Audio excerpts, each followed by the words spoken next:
ನಮಸ್ಕಾರ ವೀಕ್ಷಕರೇ. ಆಂಧ್ರ ಪ್ರದೇಶದ ಅನ್ನಮಯ್ಯ ಜಿಲ್ಲೆ ತಂಬಳ್ಳಪಲ್ಲಿ ವಿಧಾನಸಭಾ ಕ್ಷೇತ್ರದ ಕೊತ್ತಕೋಟ ಪಟ್ಟಣದಲ್ಲಿ ನಾಡಪ್ರಭು ಕೆಂಪೇಗೌಡರ 517ನೇ ಜಯಂತಿ ವಿಜೃಂಭಣೆಯಿಂದ ಹಾಗೂ ಅರ್ಥಪೂರ್ಣವಾಗಿ ಆಚರಿಸಲಾಯಿತು. ಕೆಂಪೇಗೌಡರ ಭಾವಚಿತ್ರವಿರುವ ಬಾವುಟಗಳು ಕನ್ನಡ ಬಂಟಿಂಗ್ಸ್ ಕೊತ್ತಕೋಟದಲ್ಲಿ ರಾರಾಜಿಸುತ್ತಿದ್ದೆವು. ಪಿಟಿಎಂ ರಸ್ತೆಯಿಂದ ಒಕ್ಕಲಿಗ ಕುಲಬಾಂಧವರು ಕೆಂಪೇಗೌಡವಿರುವ ಶಲ್ಯವನ್ನು ಹಾಕಿಕೊಂಡು ಬೃಹತ್ ಬೈಕ್ ರ್ಯಾಲಿ ಮುಖಾಂತರ ಕೊತ್ತಕೋಟ ಪಟ್ಟಣದಲ್ಲಿ ಸಾಗಿದರು. ಹೆಜ್ಜೆ ಹೆಜ್ಜೆಗೂ ಪಟಾಕಿಗಳು ಸಿಡಿಸಿ ಸಂಭ್ರಮಿಸಿದರು. ಆಂಧ್ರದಲ್ಲಿ ಒಕ್ಕಲಿಗರನ್ನು ಮರುಸುಕಾಪು ರೆಡ್ಡಿಗಳು ಎಂದು ಕರೆಯುತ್ತಾರೆ. ಕೊತ್ತಕೋಟ ಪಟ್ಟಣದಲ್ಲಿ ಇದೇ ಮೊದಲ ಬಾರಿಗೆ ಅದ್ಧೂರಿಯಾಗಿ ಕೆಂಪೇಗೌಡರ ಜಯಂತ್ಯೋತ್ಸವ ಆಚರಿಸುತ್ತಿರುವುದರಿಂದ ಸಾವಿರಾರು ಸಂಖ್ಯೆಯಲ್ಲಿ ಮರುಸುಕಾಪು ಕುಲಬಾಂಧವರು ಹಾಜರಿದ್ದರು.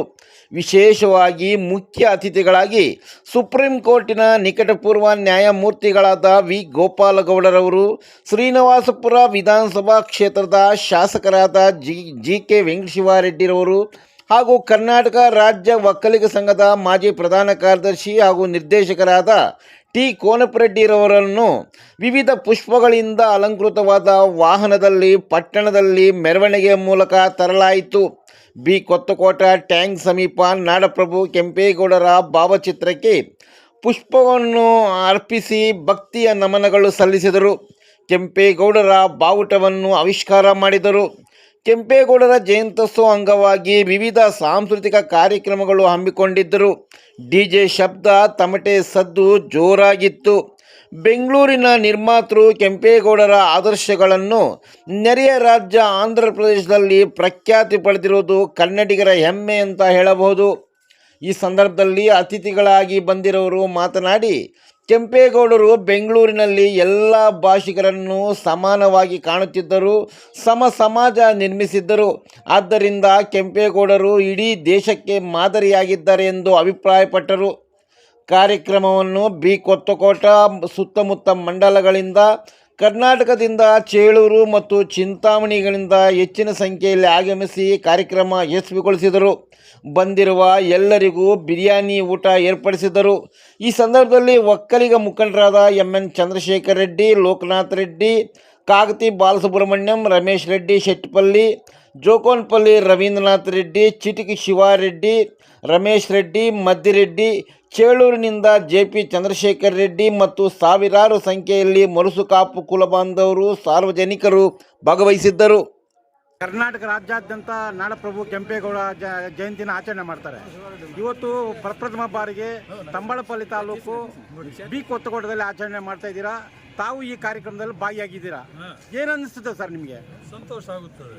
ಸಂತೋಷ. ನಾವು ಕನ್ನಡ ಜನ ತೆಲುಗು ಕನ್ನಡ ಅಂತ ಬೇರೆ ಬೇರೆ ಅಲ್ಲ, ಇಬ್ಬರು ಒಂದೇ ಹೃದಯ ನಮ್ಮದೆಲ್ಲ ಒಂದೇ ಭಾವನೆ. ನಾವೆಲ್ಲ ಸಹೋದರರಾಗಿ ಬಾಳಬೇಕು ಅಂತ ಒಂದು ಇವತ್ತು ಅಷ್ಟೇ ಬೆಂಗಳೂರಲ್ಲಿ ಕನ್ನಡಿಗರಿಗೆ ಮತ್ತು ತೆಲುಗು ಸ್ಪೀಕಿಂಗ್ ಜನಕ್ಕೆ ಏನು ಡಿಫರೆನ್ಸೇ ಇಲ್ಲ, ಎಂಥ ವ್ಯತ್ಯಾಸಗಳೂ ಇಲ್ಲ. ಬಹಳ ಸಹೃದಯವಾಗಿ ನಮ್ಮ ಜೀವನ ನಡೆಸ್ತಾ ಇದ್ದಾರೆ ಎಲ್ಲ ಕೂಡ.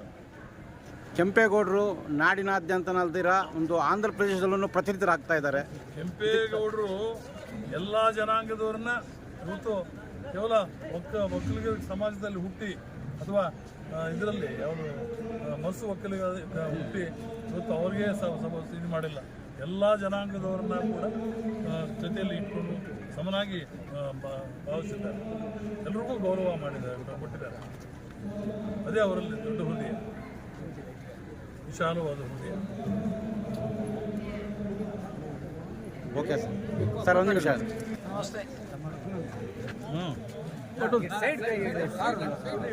ಸರ್, ಇವತ್ತು ಕೆಂಪೇಗೌಡ ಜಯಂತಿ ನಮ್ಮ ನೆರೆಯ ರಾಜ್ಯ ಆಂಧ್ರ ಪ್ರದೇಶದ ಕೊತ್ತಕೋಟದಲ್ಲಿ ಆಚರಣೆ ಮಾಡ್ತಿದ್ದೀರಾ. ತಾವು ಒಂದು ಮುಖ್ಯ ಅತಿಥಿಯಾಗಿ ಭಾಗವಹಿಸಿದ್ದೀರಾ.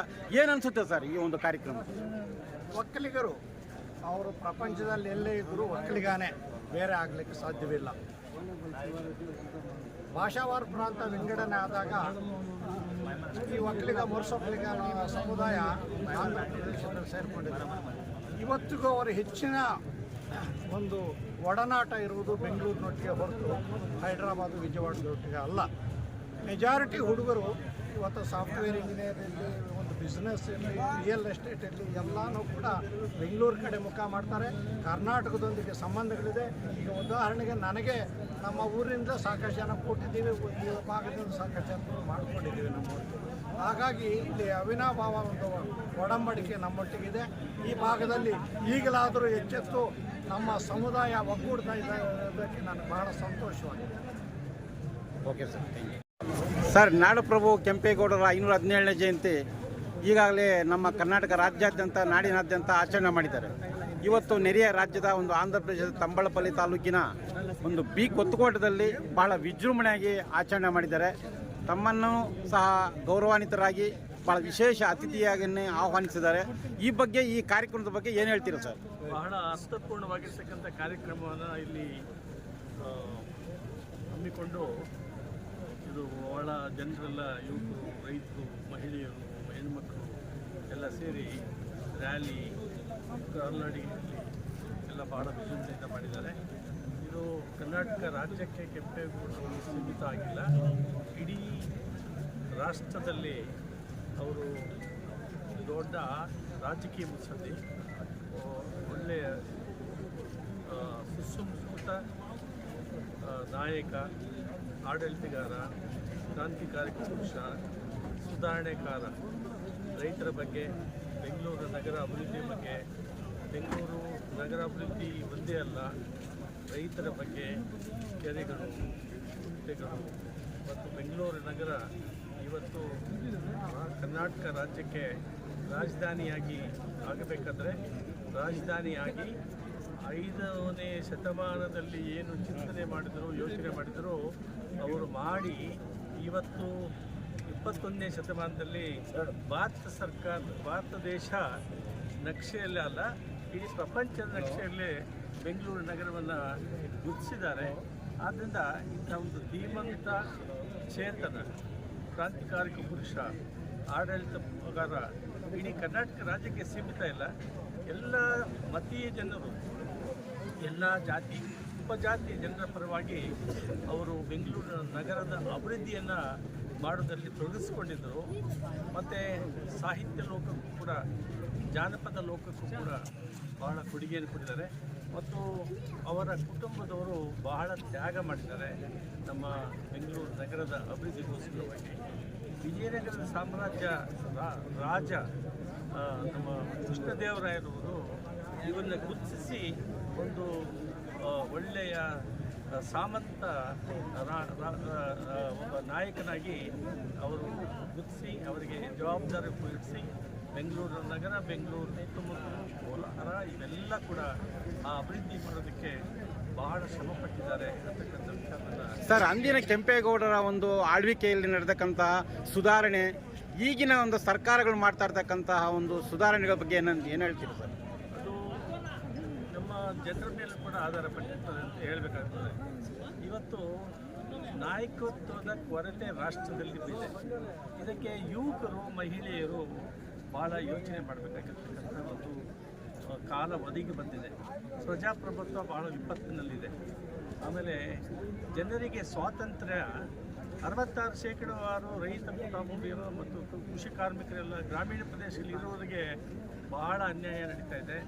ರಾಷ್ಟ್ರ ಸರ್ಕಾರ ಮತ್ತು ರಾಜ್ಯ ಸರ್ಕಾರಗಳು ಅವರ ಕಡೆ ಗಮನ ಕೊಡ್ತಿಲ್ಲ. ಅವರಿಗೆ ವಿದ್ಯೆ ಮತ್ತು ಆರೋಗ್ಯ ಬಹಳ ಮುಖ್ಯ. ಅದಕ್ಕೆ ಚಿಂತನೆ ಮಾಡ್ತಕ್ಕಂಥದ್ದು, ಆರ್ಥಿಕ ಸ್ವಾವಲಂಬನೆಯನ್ನು ರೈತರಿಗೆ ಕೊಡ್ತಕ್ಕಂಥದ್ದು ನಮ್ಮ ನ್ಯಾಯಾಲಯ ಕೂಡ ವಿಫಲ ಆಗಿದೆ. ಸುಪ್ರೀಂ ಕೋರ್ಟ್ನಲ್ಲಿ ಯಾವುದೇ ಸರ್ಕಾರ ಬಂದರೂ, ಯಾವುದೇ ರಾಜಕೀಯ ಸರ್ಕಾರ ಬಂದರೂ ಕೂಡ ರೈತರ ಬಗ್ಗೆ ಕಾಳಜಿ ಬದ್ಧತೆಯೇ ಇಲ್ಲದೆ ಇರ್ತಕ್ಕಂಥದ್ದು. ಎಲ್ಲೋ ಒಂದು 20,000, 1 ಲಕ್ಷ ರೂಪಾಯಿ ಸಾಲ ಮನ್ನಾನೇ ಮಾಡೋದಲ್ಲ. ಇಲ್ಲಿ ಭಾಳ ಕೈಗಾರಿಕೋದ್ಯಮಗಳಿಗೆ ಕೋಟ್ಯಾಂತರ, ಲಕ್ಷಾಂತರ ಹಣವನ್ನು ಟ್ಯಾಕ್ಸ್ ರಿಮಿಷನ್ ಪ್ರಕಾರ ಕೊಡ್ತಾರೆ. ಅದರ ಬಗ್ಗೆ ಯಾರೂ ಯೋಚನೆ ಮಾಡೋದಿಲ್ಲ, ಪ್ರಶ್ನೆ ಮಾಡೋದಿಲ್ಲ. ರೈತನಿಗೆ ಬೀಜ ಕೊಡೋದಾಗಲಿ, ಸಬ್ಸಿಡಿ ಕೊಡೋದಾಗಲಿ, ಮತ್ತು ಹೆಣ್ಣುಮಕ್ಕಳಿಗೆ ಏನಾದರೂ ಮನೆ ಯಜಮಾನಿಗೆ 2,000 ರೂಪಾಯಿ ಕರ್ನಾಟಕ ಸರ್ಕಾರದಲ್ಲಿ ಕೊಡ್ತಾರೆ. ಈ ಸರ್ಕಾರದಲ್ಲಿ ಕೂಡ ಈ NDA ಸರ್ಕಾರ ಆಂಧ್ರ ಪ್ರದೇಶದಲ್ಲಿ ಕೊಡ್ತಿದ್ದಾರೆ. ಅವ್ರು ಕೊಟ್ಟಾಗ ಇವತ್ತು ಹೊಟ್ಟೆ ಕಿಚ್ಚಾಗ್ತದೆ. ಈ ಸಮಾಜದಲ್ಲಿ ಆ ರೀತಿಯ ಚಿಂತನೆ ಕೆಂಪೇಗೌಡರ ಚಿಂತನೆ ಇತ್ತು. ಅದನ್ನೆಲ್ಲ ಬಹಳ ಅರ್ಥಪೂರ್ಣವಾಗಿ ಇಲ್ಲಿನ ಜನರು ಇವತ್ತು ಆಚರಣೆ ಮಾಡಿದ್ದಾರೆ. ಎಲ್ಲರಿಗೂ ಒಳ್ಳೆಯದಾಗುತ್ತದೆ. ಎಲ್ಲರೂ ಒಟ್ಟಿಗಿರಬೇಕು. ರೈತ ಕುಟುಂಬದವರು ಎಲ್ಲರೂ ಕೂಡ ಒಟ್ಟಿಗೆ ಒಗ್ಗಟ್ಟಿನಿಂದ ಇದ್ದರೆ ಮಾತ್ರ ಅವರ ಕಷ್ಟ ಕಾರ್ಪಣ್ಯಗಳನ್ನು ಸುಧಾರಿಸ್ಕೊಳ್ಳೋದಕ್ಕೆ ಸಾಧ್ಯ ಆಗ್ತದೆ ಅಂತಕ್ಕಂಥದ್ದನ್ನು ಈ ಸಂದರ್ಭದಲ್ಲಿ ಹೇಳ್ತೇನೆ. ವೆಂಕಟೇಶ್ವರ ಕೇಳಿ.